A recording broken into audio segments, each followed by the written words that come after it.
connectionism and moral cognition. His current position is with the Technical Council Joint Warfare Analysis Center in Virginia. He was formerly at SHAPE at the, it's not a term you hear too much anymore in American discourse, but those old timers know that's the Supreme Headquarters, Allied Powers in Europe. That's the NATO headquarters in Belgium, and he was chief of the Eurasia Intelligence Analysis section.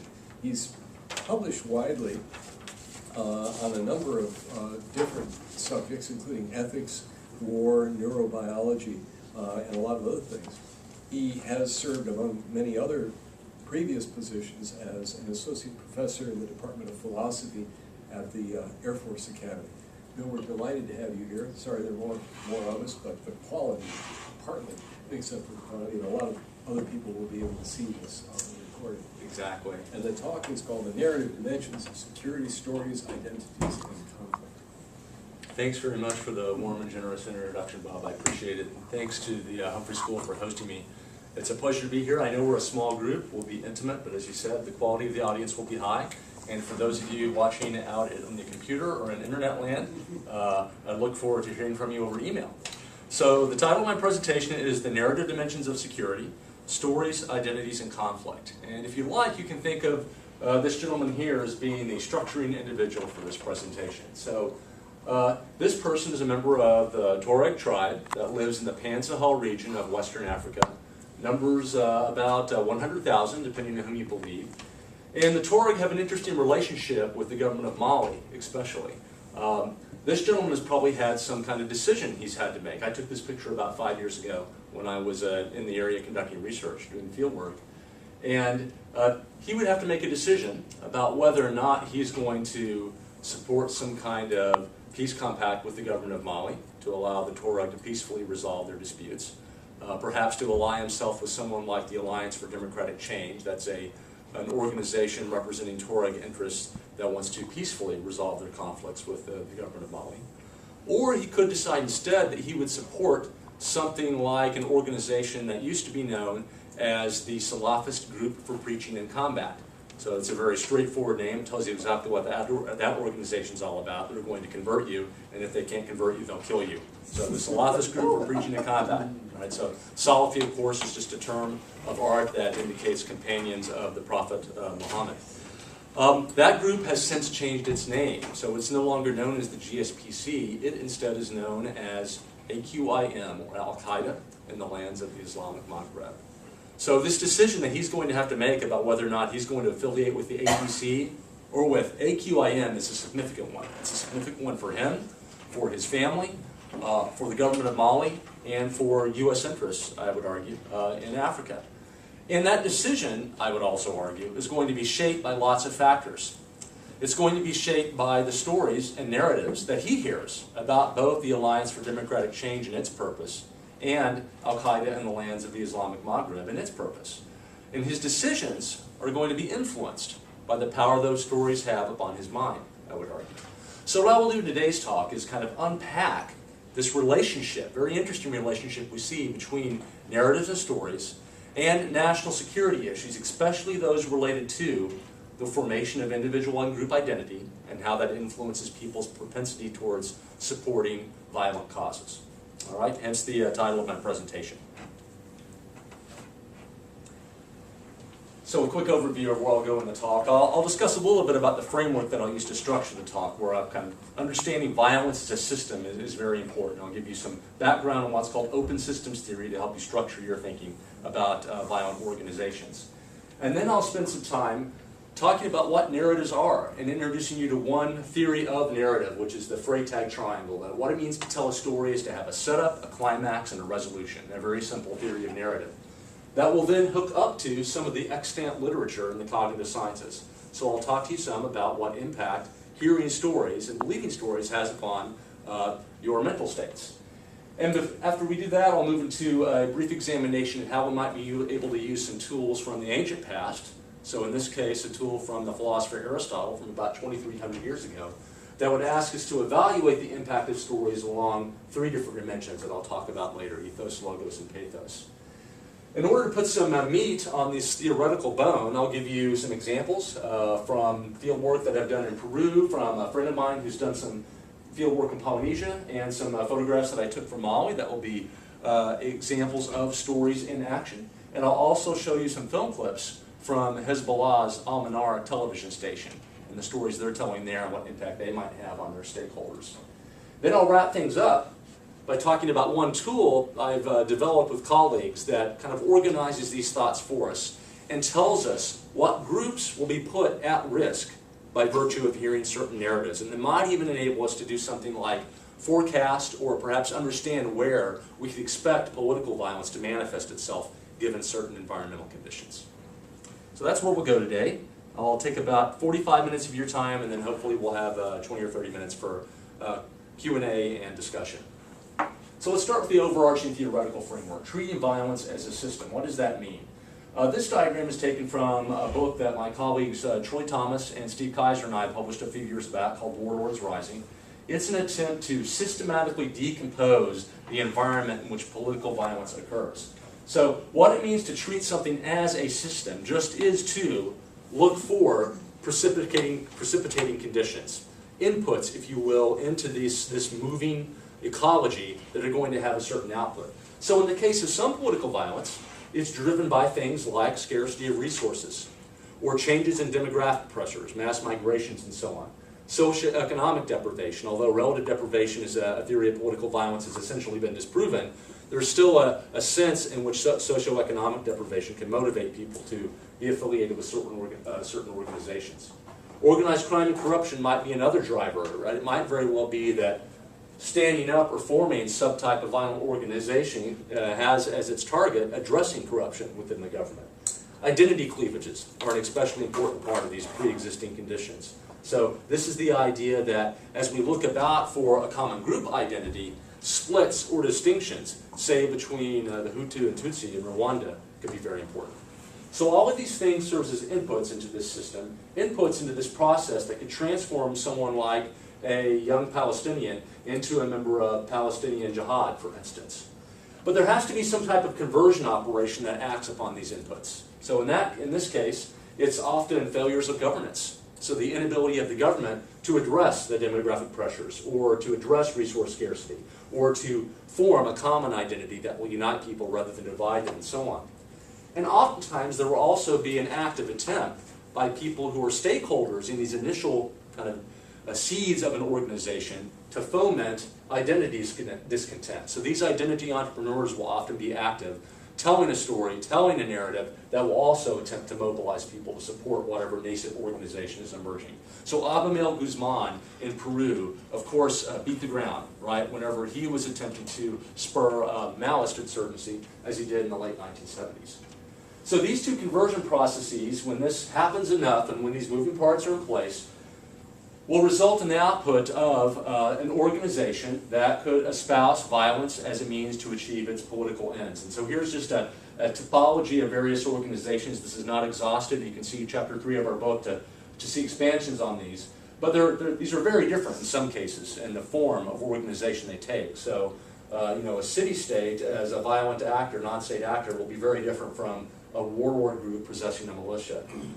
So I'll focus more on groups like warlords that will often use terrorism as a tactic in this talk, but there are other violent non-state actors, is the only point I want to make there. Chip?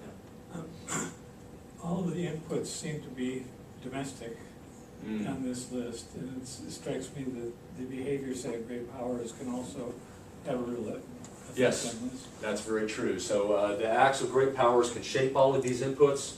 They can intervene upon these conversion processes. So for example, if we are AFRICOM, let's say, and we notice a failure of governance in an African nation, we could make an attempt to deliver the government aid or something they might need in order to be able to redress the grievance that's motivating the group that they're concerned about. So yeah, that's right. This is a part of an ecosystem that itself exists in a larger kind of super ecosystem where the great powers are involved, of course. So one thing of interest to note is that once these groups have stood up in their life cycle, which we'll talk about some in the next slide, they will then take reinforcing actions that will continue to sustain their growth and existence.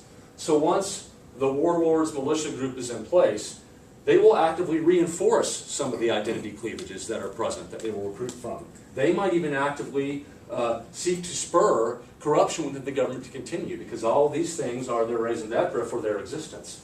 They might develop their own mechanisms to address some of these and attempt to ultimately replace the government, and perhaps put themselves on a flight path towards becoming a legitimate non-state actor and eventually becoming a government, as arguably happened with the Palestinian Liberation Organization when they eventually became, parts of them became the Palestinian National Authority.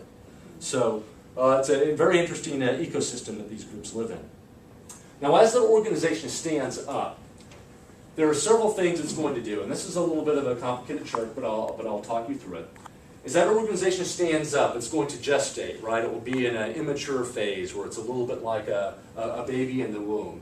And it will start to grow before it eventually reaches maturation, and then, depending on what happens in maturity, it may pass away if its function is fulfilled. It may transform itself, as in the case of the PLO, into the Palestinian National Authority. It might break apart. Any number of things could happen at that point. And the point of this slide is just to highlight the fact that as those organizations stand up, they will implement various functions. So they will have functions that are related to supporting the organization, to maintaining its form and structure, to establishing a culture within the organization, to making decisions within the organization, taking things from the environment and transforming them or converting them into things they export back out to the environment. In the case of a warlord, that might be a fielded militia. In the case of other violent non-state actors, that might be provision of social services for a disaffected community. And I would argue a critical part of this ecology is just going to be the production and dissemination of stories and narratives that reinforce the conditions that enable the organization to grow and flourish. So the point of this slide is ultimately to say that as you move through these different phases of your life cycle as a non-state actor, different functions are going to become even more important, or they're going to be forefronted. So that at maturity, the organization will be especially concerned about those conversion processes, about taking things in the environment, like untrained personnel, and training them so they're capable of carrying out a violent act. Or conducting operations, actually planting IEDs in the case of the Taliban in Afghanistan, for instance.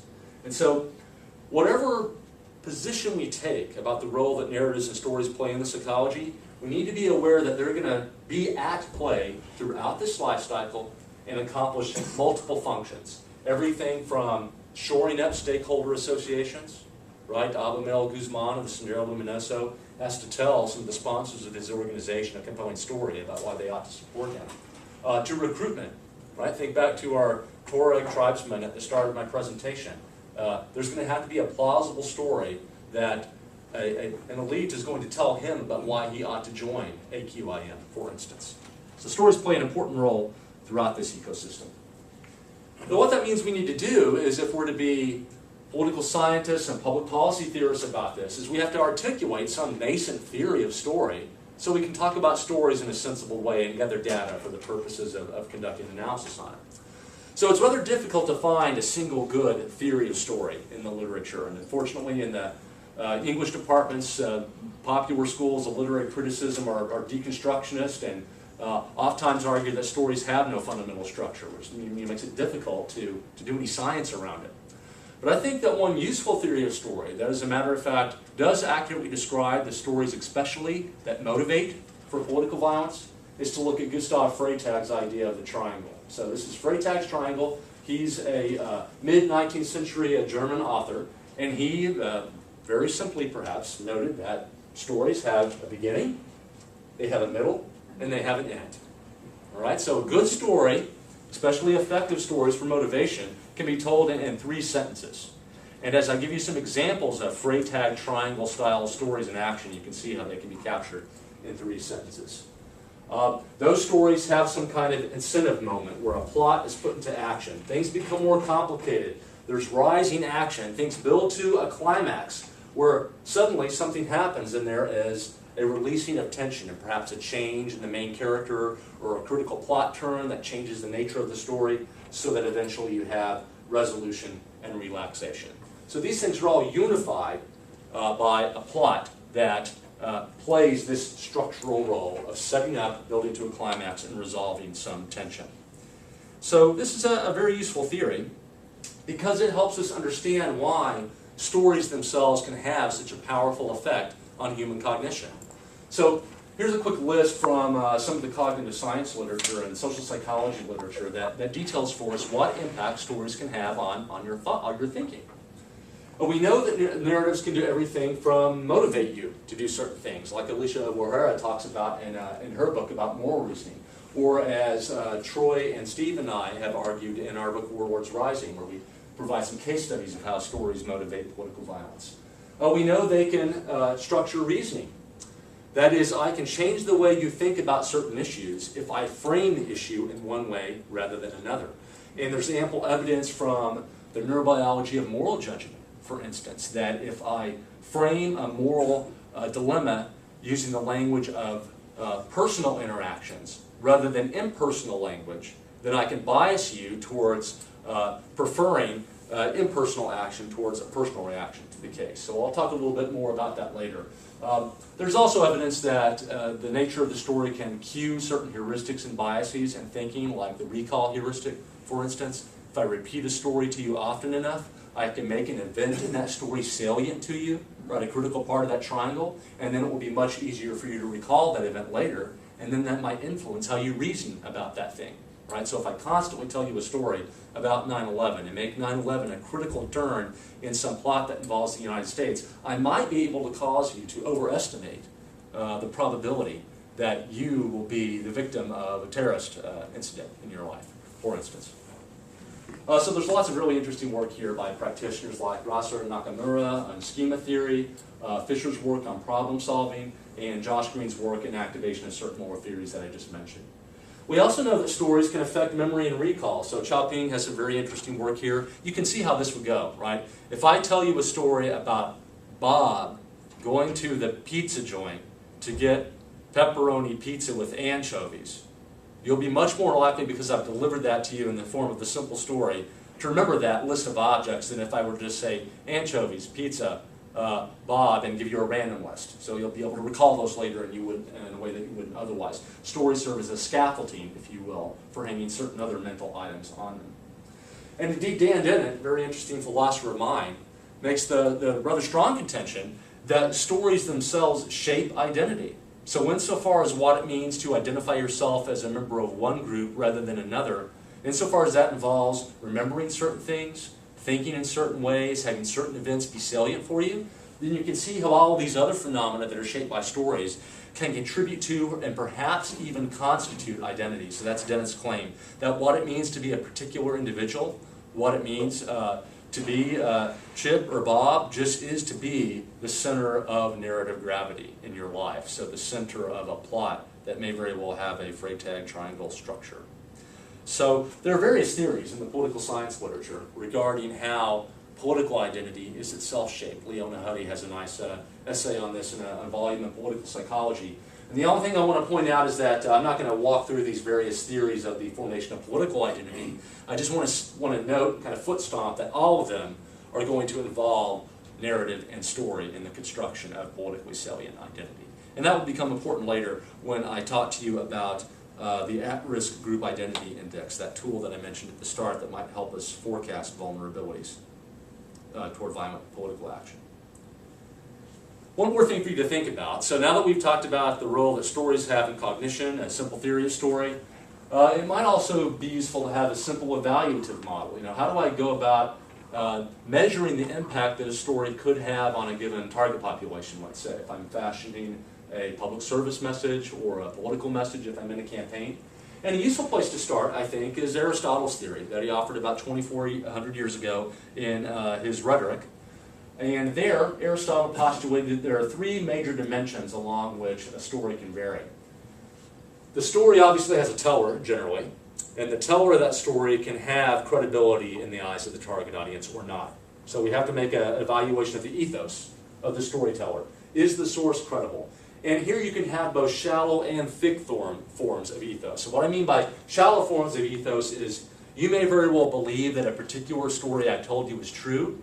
That doesn't necessarily mean you trust me in all contexts. There are more thick notions of ethos that come built in with them, resonance in terms of identity. So not only do I agree with you But I am one of you as a result of that agreement, if you will, right? You've moved me in the direction of constituting a shared identity. So, thick ethos exists with certain speakers. I think oftentimes we try to capture this with the idea of charisma, right? Where you feel compelled or drawn to someone, as well as believing what they say. Okay, so those two different kinds of ethos. You also, of course, have a logos, or logic of the argument. The story itself has some kind of logical structure. So if the story I'm to tell you involves believing that the state of Israel was established unjustly, so that I can motivate some kind of violent political attitude towards the state of Israel, then I'll need to fill in some facts there. That will help make the story more plausible. And the logical structure of the story must flow. So some of the examples that I'll show you of political rhetoric, I think, have pretty good logos for a certain target audience.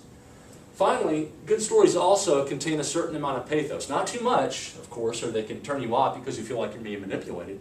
But correctly structured appeals to emotion can be very powerful in the context of a story. So again, think of a good Freytag triangle style structured movie you've seen in a cinema that might have moved you to tears, right? That would be an example of a type of storytelling that had good pathos with you. So for any given source, story, and target audience that you want to influence, whose identity you want to shape, whose memory you want to affect, and so on, we can ask, how does the narrative stack up along these dimensions? And that might be a good first cut then on helping us evaluate things like this storytelling activity that took place about 6 years ago in Peru. So a colleague and I were doing some field work in Peru, looking at political violence there, doing some of the background work necessary to allow us to conduct modeling simulation of Sendero Luminoso's growth. That's the Maoist terrorist organization that I mentioned to you earlier. And it just so happened that we were at one of the more radical student universities in Lima when, less than 12 hours ago, before this sign was put up, President Toledo had used his National Guard to fire upon a crowd of student demonstrators. And he killed 2 students in that. Which university was it? I believe it was Lima Flores, but I have to check. I believe that's where he took this photograph. This sign came up less than 12 hours later. Contains a fairly coherent message condemning President Toledo and the actions he took. So, actors who are kind of looking for opportunity to insert their message into the ecology can move relatively quickly. And as we walked around the university, we saw lots of activity like this that was anti-Toledo, but we didn't see any attempt to tell a credible story or mount a defense against the accusations contained in the story by the government, for instance.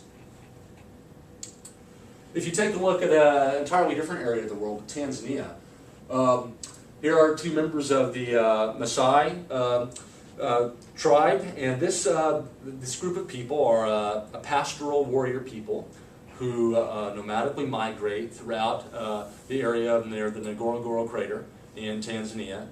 And they've come into conflict with the government in the last 30 years as the government has started to place restrictions upon where they can graze their cattle. All right, so as the government has started to realize the value of ecotourism and safaris and so on for generating economic activity in Tanzania, they have concomitantly placed restrictions upon what the Maasai can do with regards to land they can occupy, and in fact with regards to whether or not they have to partake in the civil society that's sanctioned by the state. So they've tried to force the Maasai to send their children to state-sponsored schools in Dar es Salaam or locally so that they can, in a sense, start to shift Maasai culture towards being more firmly to the state. Now this, of course, then has had has had an impact on what the government and the Maasai both have done in that ecology. So in retaliation, the Maasai have started to reenact certain rituals that involve rites of passage for young males that had faded a bit from their culture, so that at the age of 11 or 12 they go through a circumcision ceremony, and then there's a camp that is attended by elders who will tell them stories that emphasize certain aspects of Maasai heritage over others. So in the past it would have been more common to hear a story about the Maasai that emphasized their pastoral herder identity. But now it's equally common to hear a story that emphasizes the warrior identity of the Maasai, right? To talk about how they've taken up weapons to defend the tribe from certain threats, whether that be itinerant lions or, in the case of Ngorongoro crater, park rangers. Right? So depending on who you believe, up to 12 park rangers have been killed, possibly by the Maasai, as a result of this fomenting of political violence that's aimed at brushing back the state. So another example where stories and narratives have played a critical role in shaping, I would argue, the identity of young Maasai males as they enter the culture. I'm going there in a month. Okay. Oh, fantastic. Oh, you'll have a wonderful time. Well, I'm less interested now. Okay. You'll have a blast. We can talk about that later. That particular crater, I'm walking through Maasai areas. Oh, good. Yeah, we should go. They're lovely people. We had a fantastic time when we visited there. So, yeah, you'll have a fantastic time. You're not the object of their ire. Just don't wear your dark uniform. Yeah, that's what I was going to say. That's right. I won't associate with the government in any way. Here's another example of stories that are politically efficacious. This one comes from some islands in the Polynesian Isles. This is from a friend who does work on conservation efforts in fisheries. So this is secondhand evidence gathered by him. He told me, and I was surprised to find this out, that stories are an extremely important part of Polynesian culture, and that there are external figures that embody stories that are placed over long huts. And long huts apparently are one of the ritual meeting places where important political deliberation and important political decisions are made in these forms of society. And so over the entrance to the long hut, they will place these things that are called storyboards. So I thought this was a relatively amazing confluence where somebody would work out this piece of art that also serves to embody a narrative. So this narrative in particular deals with the consequences of resource depletion. So it tells a simple story about what will happen if you overfished or overharvest the turtles, for instance, to you next season. You won't be able to feed yourself. So it has a setup. Alwyn and Bill overharvest the turtles during the beginning of the year. It has a climax. They are unable to feed their families as a result, and it has a resolution. Two of their family members die. Right, so that's a powerfully motivating story for me. Oh yeah, I'm physically reminded of it as I enter the long hut. So the narrative is made material, and I'm reminded of it whenever I walk in before I make important decisions about allocation of resources, for instance. Let's turn to another case study in the Pan Sahel region. So this links back to the gentleman whom I started my presentation with, the Tuareg warrior, who exist kind of smeared throughout the Pan Sahel area, but are especially active in eastern Mali with regards to some of the violent political activity they've taken. In fact, they actually waged a civil war against the government that was resolved in the late 1990s, I believe 1998. And that's led to this fascinating monument in Timbuktu, where they have taken their AK-47s and melted them down and put them inside a big slab of concrete to indicate that we've buried our weapons. We're no longer going to take up arms against the government. That's not the case, of course, for those splinter groups that I talked with you about, the GSPC/AQIM. Now, there's very interesting narrative and storytelling activity taking place in Mali. So this is a billboard. It's very difficult to see, but it's placed just outside the Grand Mosque in Bamako, Mali. So in the capital city of Mali, as worshippers enter and exit the mosque, they see this billboard. It's very large. It's about probably 35 feet by 20 feet or so. And it's difficult to see here, so you probably can't tell who that is. But there's someone with a weapon standing in front of somebody else who's kind of cowering down in fear behind a barrel. And this is a picture of Mohammed al-Dura. So Mohammed al-Dura was a Palestinian youth who the Palestinians allege was killed by Israeli defense forces as he was attempting to defend his family in one of the occupied areas in Israel. Okay, so this is a very powerful story about a 12-year-old an unarmed 12-year-old being defended by his family, callously shot by the IDF, allowed to suffer. You can see how this might motivate. And it's just interesting to note that this fragment of a narrative, it doesn't have any labels below, no other cues, it's just a picture, is out front of the main place of worship in Bamako, a region that has no historical connection to the Palestinian cause. So some stakeholders, actors, are attempting to foment consciousness within the citizens of Bamako on behalf of the Palestinian plight. So they're attempting to create a shared heritage, create a shared identity. And so this is a form of surrogate consciousness activity where people who are otherwise not connected to a political struggle might come to feel they are because of exposure to certain narrative symbols.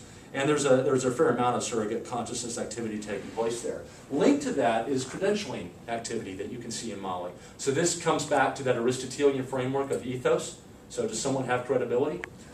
Well, here what you see is a well. So I took this picture in a remote town in eastern Mali that's used by all kinds of members of the community for all kinds of fraternal activity, right? This provides them with water, a precious resource in this environment.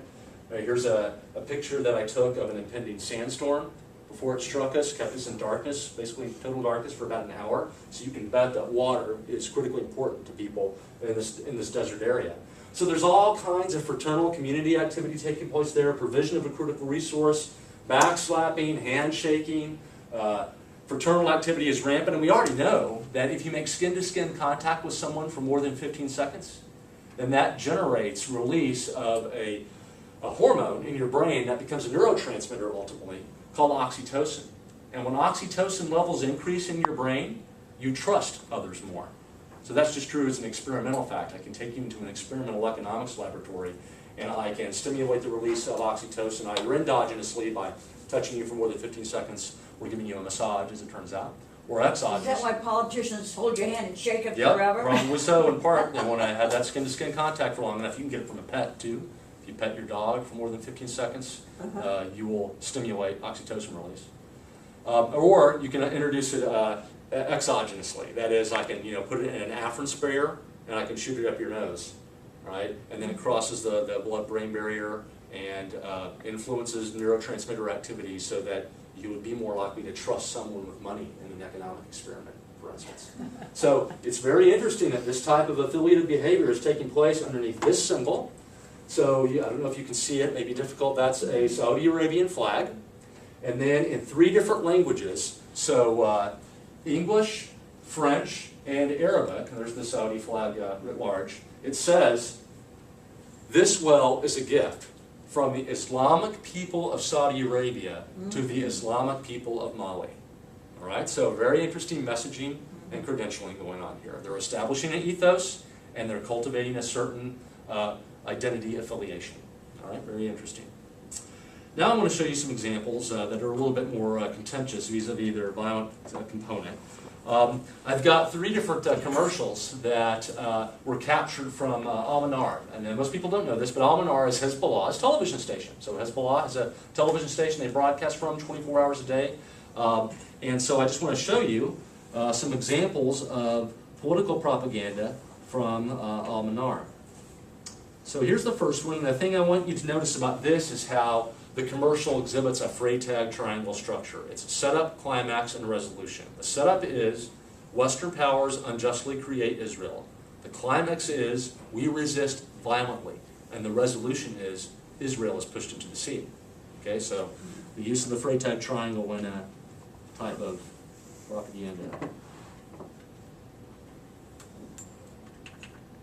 For some reason the sound isn't flowing.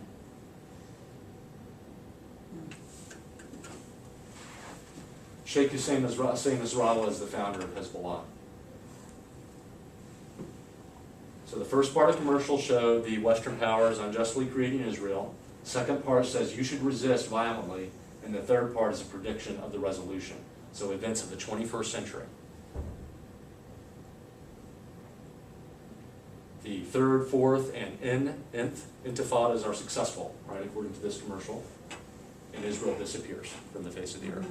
So, Freytag triangle style piece of political propaganda. And I'm sorry you're not getting the music here, because it's fairly powerful as well.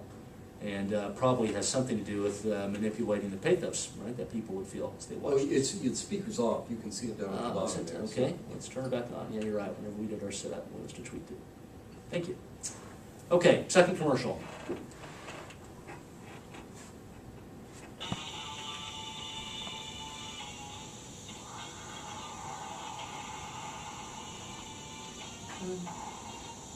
So what's going on with this commercial is they're trying to make a moral equivalence argument, right? So these are all pictures of Western military forces, especially United States forces, engaged in activity that looks oppressive, that's indiscriminate, right? That kills innocent people.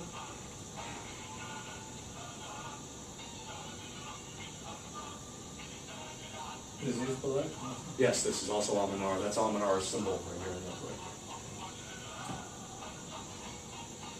We are morally equivalent to terrorist groups. That is the argument being presented here.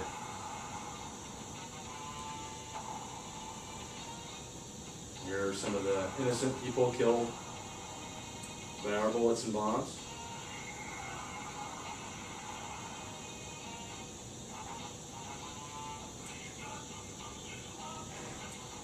But fortunately, our actions are in vain. We can posture and bluff and murder all we would like, but our occupation will not succeed. And notice here this interesting line: nothing remains but rifles and suicide bombers. So that's an attempt to forestall other potential ways to redress whatever grievances they might have with the United States, right? And channel activity towards violent organizations that might have people strap bombs onto themselves. That was the closing image there. I don't know if you saw it, a person with a dynamite strapped to their body. All right, finally a third piece, and then we'll press on from Al-Manar.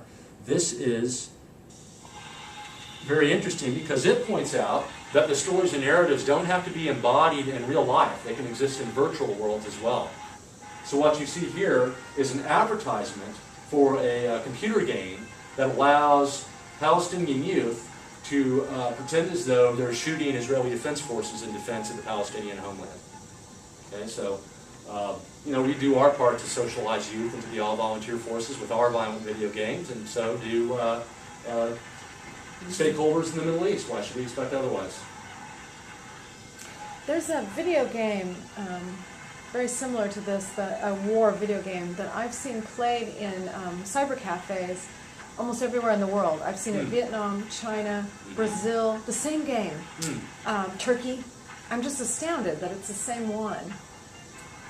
Well, this was it's called Special Force, and it was programmed especially to support the Palestinian cause. So, identity shaping, the telling of a story that involves violent resistance and success as a result of that violent resistance, doesn't even necessarily have to take place in the real world. It can also take place in a virtual world. How efficacious that is of course a psychological question that's yet to be resolved. But nonetheless, there's some evidence to indicate it probably is efficacious. So this all then lends us with an important set of questions. What are we to do in the light of narratives that are seemingly malignant, right? That perhaps tell falsehoods about peoples throughout the world so as to encourage people to use indiscriminate violence to resolve their disputes rather than more peaceful methods, or at the very least discriminate violence, right? Violence that's channeled according to the rules and laws of war. If we're going to do that, we have to cultivate some kind of strategy that addresses those narratives. That is a counter-narrative strategy. And so this list of general principles are just some things we should keep in mind as we articulate counter-narratives. So my colleague James Russell and I published this a couple of years ago in a Naval Postgraduate School journal. We pointed out, first of all, that target audience characteristics are critical. Right, so think back to that ethos, logos, pathos model. If you're going to appeal to a certain audience, you need to know what it is that they find to be credible. And unfortunately, or perhaps fortunately, it might also be an opportunity. With regards to many of the messages we want to transmit to many disaffected people, we are a poison pen. Right? We're simply not going to be believed. We have no credibility. Which means we also need to think about opening up ecological space so that others, more authentic storytellers, can speak and tell the counter-narrative. Right? So I would think that in large part, good information operations, good psychological operations, good public relations activities sometimes just consists in our case, being quiet. Right? Letting our actions speak for themselves and letting people who can speak more authentically speak for us, create space for them. A second thing to note is that Darwinian competitiveness in stories counts. That is, you can think of these groups of memes, and memetics is a field that attempts to study how ideas spread, are going to compete for the time and attention of a target audience. And so we might want to think about how our story, if we are going to articulate a counter-narrative, competes. That is, how does it stack up, say on the ethos, logos, pathos realm, against the story being told by the violent wing of Hezbollah, for instance. Third, Aristotle's better than nothing. And that's just another way of saying that we need to start structuring our thinking about how messages are received. So, I mean, I've done kind of the tour inside the Beltway to try to get a grip on exactly how it is that our government conducts public relations activity, writ large.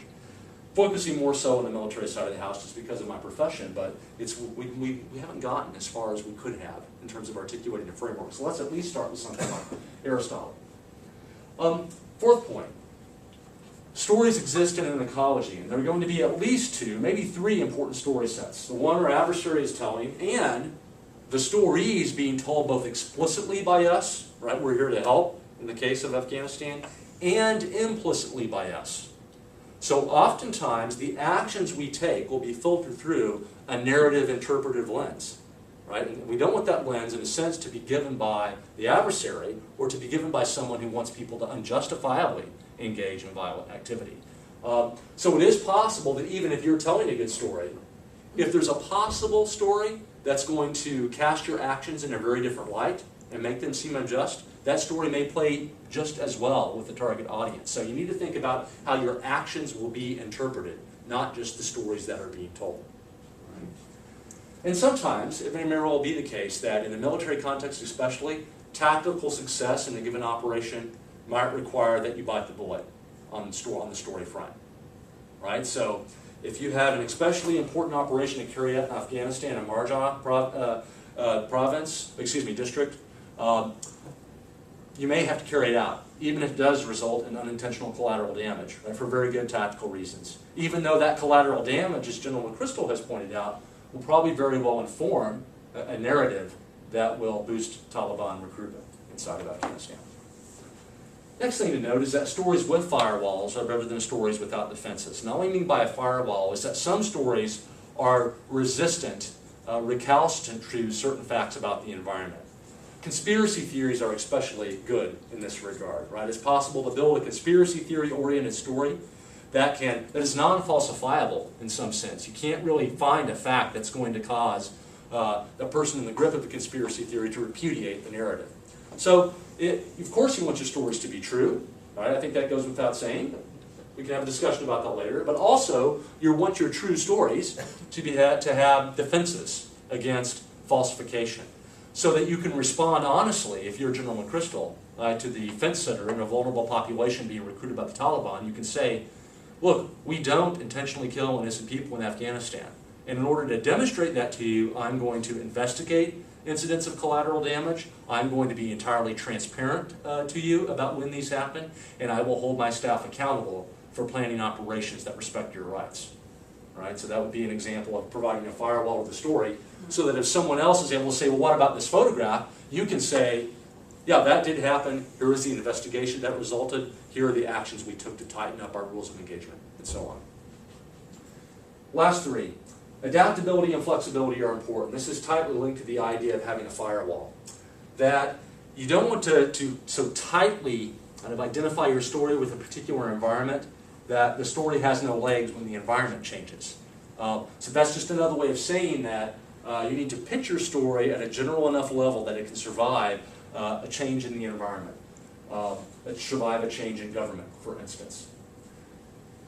Point number 8 I especially want to emphasize, so foot stomp here, points 8 to 9 really, but number 8 is listening is a critical start. So if you're to be a credible storyteller in an ecology, you often have to listen to other people's stories, right? And you have to listen with open ears. So the last message you want to transmit is that here I am on, I'm on tour, and I'm here to deliver our message to you, right? Because people are going to see this, you're a tool of the government that we already distrust. Maybe you could just say, no, I'm here to listen. I'm not here to transmit. And listening is a way you create space for an honest exchange of stories that might then result in a bona fide shift in what a given audience thinks. This is closely related to the idea that if I'm to genuinely listen to you, that probably boosts the chances, again, if I really am honest and open, that the story I tell in response is authentic. And I think authenticity is key in this deep sense that I mentioned earlier, where you establish thick ethos with the population. So I don't have any especially good advice about how we go about establishing authenticity, but I would guess at the level of institutional design that transparency and accountability are going to be part and parcel of that. Can I ask you a question before you Sure, yeah.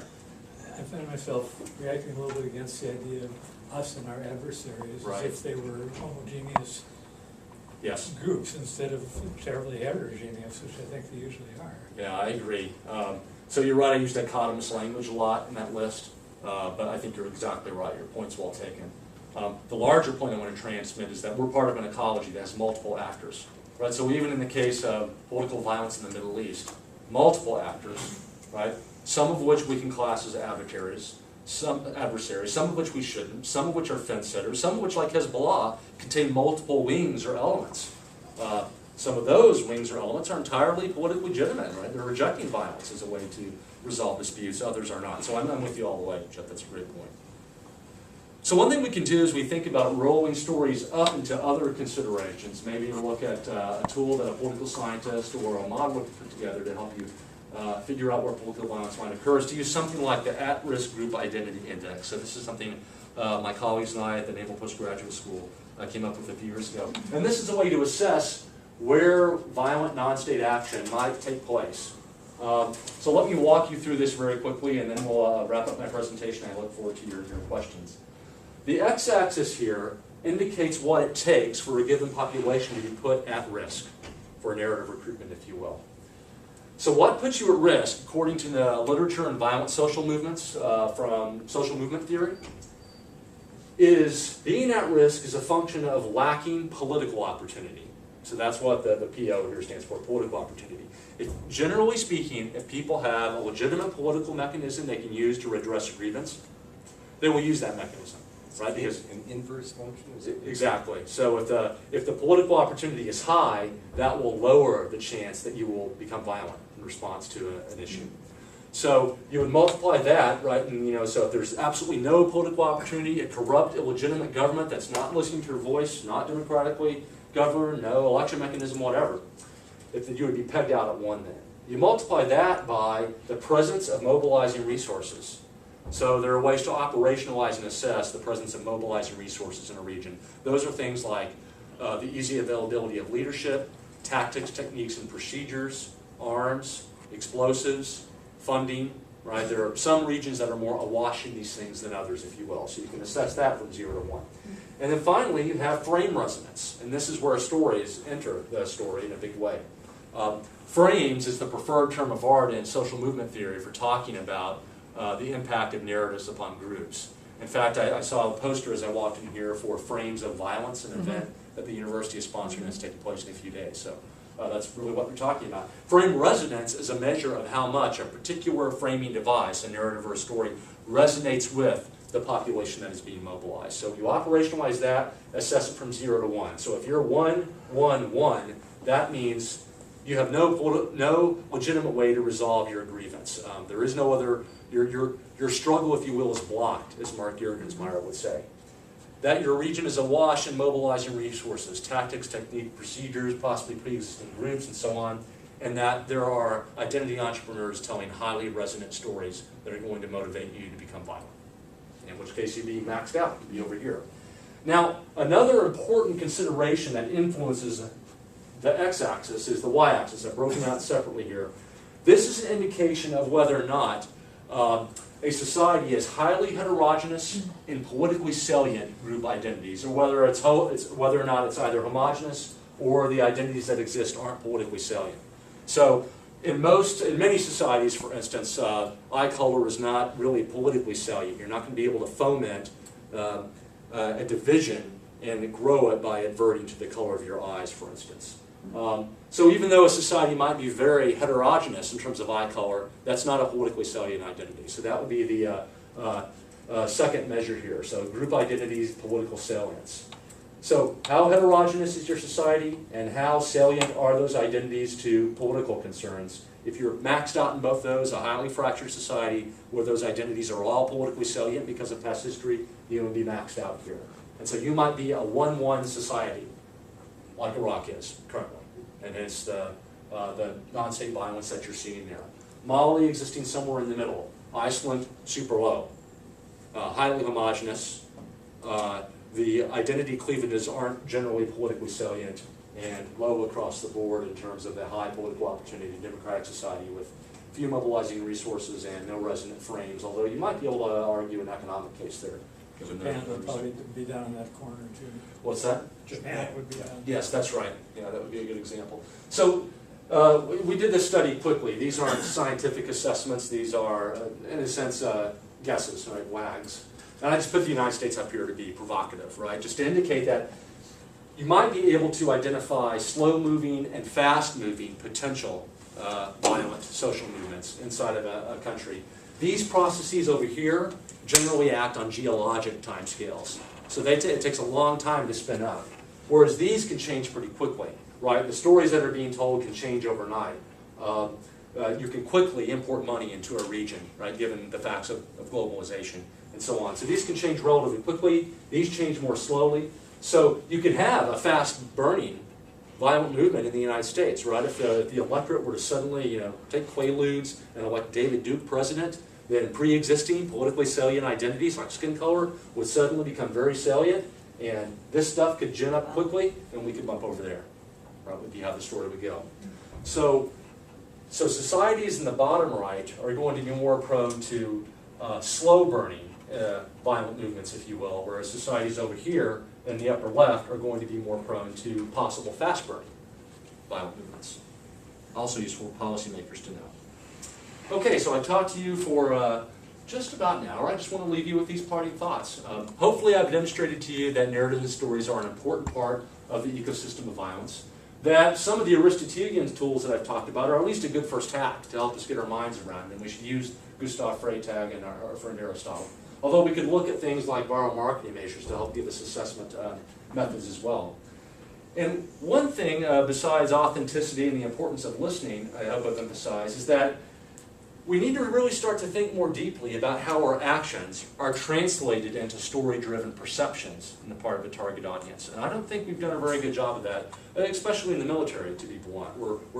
We think we're better at crafting messages for audiences, but really what we should be doing is thinking about the interaction of our actions with credible messages, right? And what the final result of that will be for an individual's psychology. So ultimately, we should always ask, the stories present in a region, what is their setup? What's the climax of the story? What's the resolution of the story? Think back to that Hezbollah propaganda and how our stakeholders shape in that dynamic so we can credibly and intelligently confront that dynamic as it unfolds. Thanks very much for your time. I look forward to your questions and comments. Well, thanks very much. I take it that evidence as well as goes into the logos. In other words, it's everything Yes. about the formal structure. That's right. The cold structure of the argument. That's right.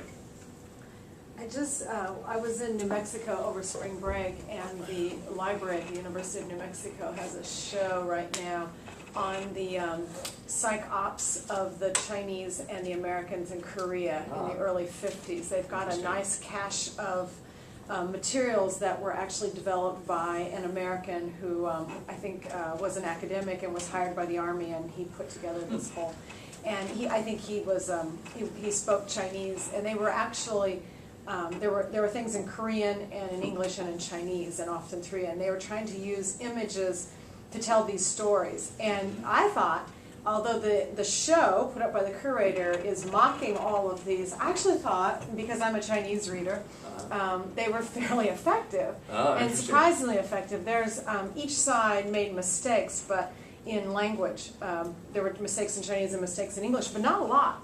And what was really interesting to me is how well each side at that time, I would argue that 15 years later they couldn't have done it as effectively, knew each other.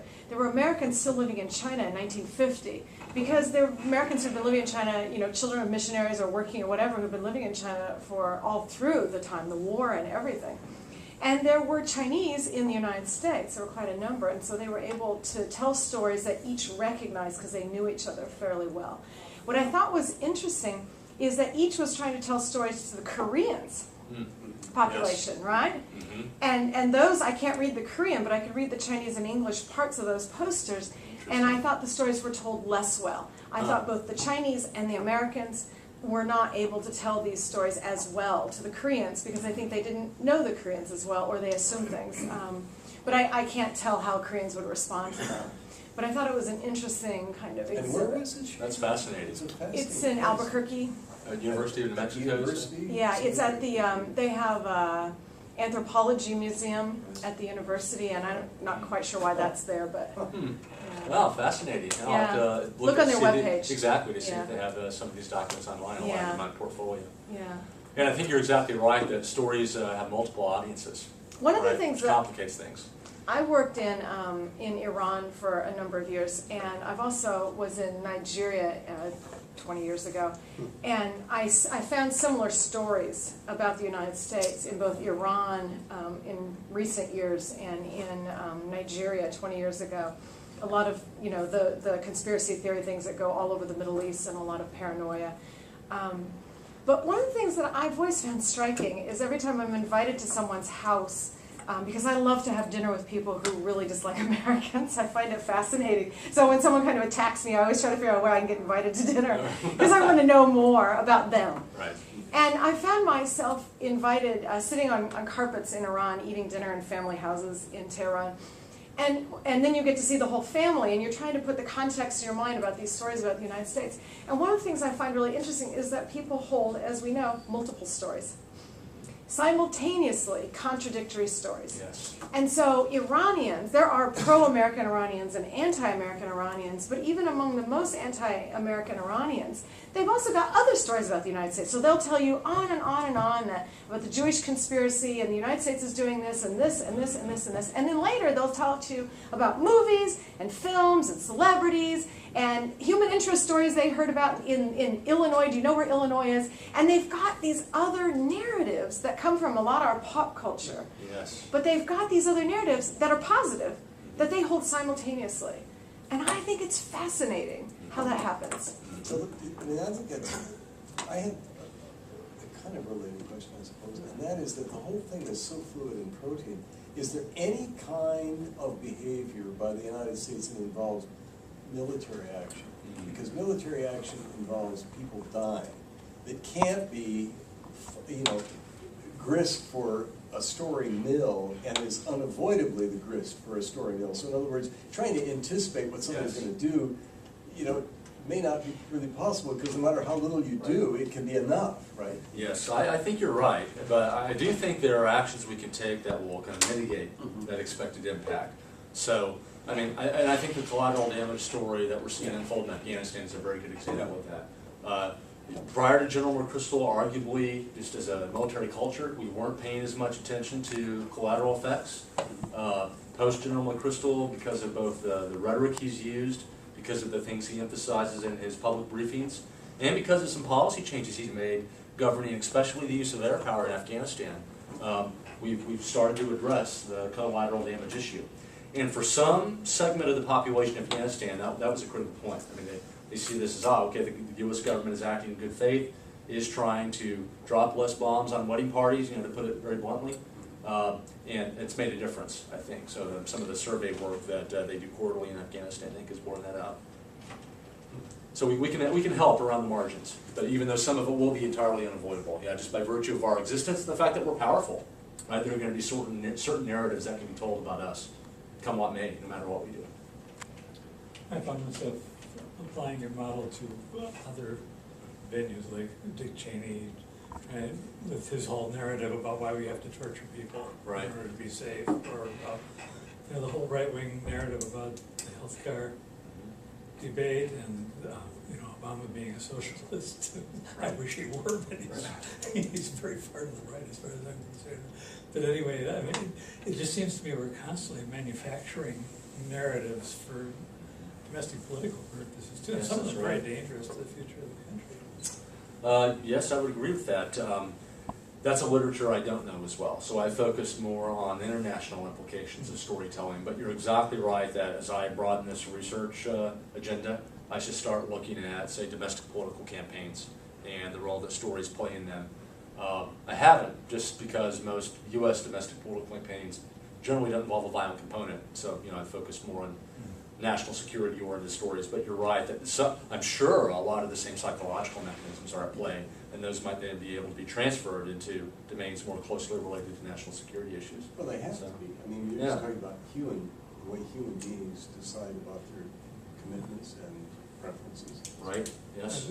If you looked at the Oklahoma City bombings and looked behind at the stories that those people have been sharing with each other, That's not right. exactly the same kind of Tim process. McVeigh, the Unabomber, I'm sure that you know, there were interesting narratives at play in their minds.